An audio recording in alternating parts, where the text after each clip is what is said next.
വിശുദ്ധ പരമദിവ്യകാരുണ്യത്തിന് നേരവും ആരാധനയും സ്തുതിയും പുകഴ്ചയും ഉണ്ടായിരിക്കട്ടെ. ഇന്നേ ദിനം ഞങ്ങൾക്ക് അനുഗ്രഹപ്രദമായി നൽകിയ കാരുണ്യവാനായ കർത്താവെ ഞാൻ അങ്ങേ സ്തുതിക്കുന്നു, ആരാധിക്കുന്നു, മാത്രത്തിൽ അംഗീകരിക്കുന്നു. നിൻ്റെ കൃപകളാൽ നിറഞ്ഞ് ഞങ്ങളെ ഇന്നത്തെ ദിവസത്തെ നയിക്കുവാൻ വിളിച്ചതിനെ ഓർത്ത് നന്ദി പറഞ്ഞ് അങ്ങേ മഹത്വപ്പെടുത്തി നന്ദി പറയും.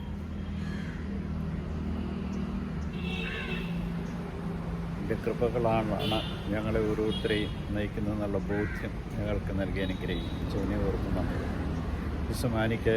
മോനിക്കായെ പോലെ കുടുംബത്തിന് വേണ്ടി പ്രാർത്ഥിക്കുവാനും ചുറ്റുമുള്ളവർക്ക് വേണ്ടി പ്രാർത്ഥിക്കാനും മാനസാന്തരത്തിലേക്ക് നയിക്കുവാനും ഉള്ള കൃപാവരം നൽകി അനുഗ്രഹിക്കണം. മധ്യസ്ഥ പ്രാർത്ഥനാവരം നൽകി ഞങ്ങളെ ഓരോരുത്തരെയും ശക്തിപ്പെടുത്തി അനുഗ്രഹിക്കണം.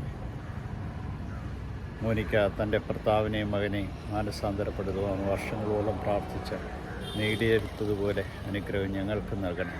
മറ്റുള്ളവരെ അങ്ങേക്ക് വേണ്ടി നേടിയെടുക്കുവാൻ തക്കവിധം കൃപാവരം നൽകി അനുഗ്രഹിക്കണം. കാരുണ്യവാനായ കർത്താവേ, ഇതായ ദിവസത്തെ ഓർത്ത് നന്ദി പറഞ്ഞുകൊണ്ട് ഞാൻ അങ്ങേ സ്തുതിച്ച് ആരാധിച്ച് മാത്രത്തെ അംഗീകരിക്കുന്നു. ഇന്നത്തെ വചനത്തിലൂടെ ഞങ്ങളെ ഓർമ്മിപ്പിക്കുന്നു, ബാഹ്യമായ ശുദ്ധിയേക്കാൾ കൂടുതൽ ആന്തരികമായ ശുദ്ധിയാണ് ഞങ്ങളുടെ ജീവിതത്തെ നയിക്കേണ്ടതെന്ന ബോധ്യം ഞങ്ങൾക്ക് നൽകി അനുഗ്രഹിച്ചതിന് ഓർത്ത് നന്ദി പറയുന്നു.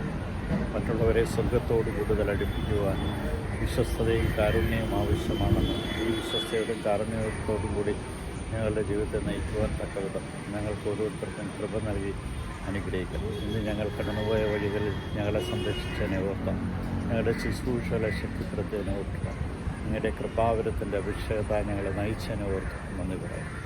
ഇതാ കർത്താവേ, ഈ ദിവസത്തെ സമ്പൂർണ്ണമായിട്ടും നിൻ്റെ അജലമായ സ്നേഹത്തിലും വിശ്വസ്തയിലും കാരുണ്യത്തിലും ഞങ്ങളെ സമർപ്പിച്ചുകൊണ്ട് ഈ ദിവസത്തെ അങ്ങേക്ക് വിട്ട് ദൂതന്മാരുടെ രാജാവായ നസ്രേക്കാനേശുവെ, പെട്ടെന്നുള്ള മരണത്തിൽ അപകടം ഞങ്ങളെ കാത്തുകൊള്ളണമേ. പ്രഭാതത്തിൽ എഴുന്നേറ്റായി മാത്രപ്പെടുത്തുവാൻ തക്കവിധം ഞങ്ങളെ ഓരോരുത്തരെ അനുഗ്രഹിക്കണം. ഈശോയെ നന്ദി, ഈശോയെ സ്തുതി, ഈശോ ആരാധന.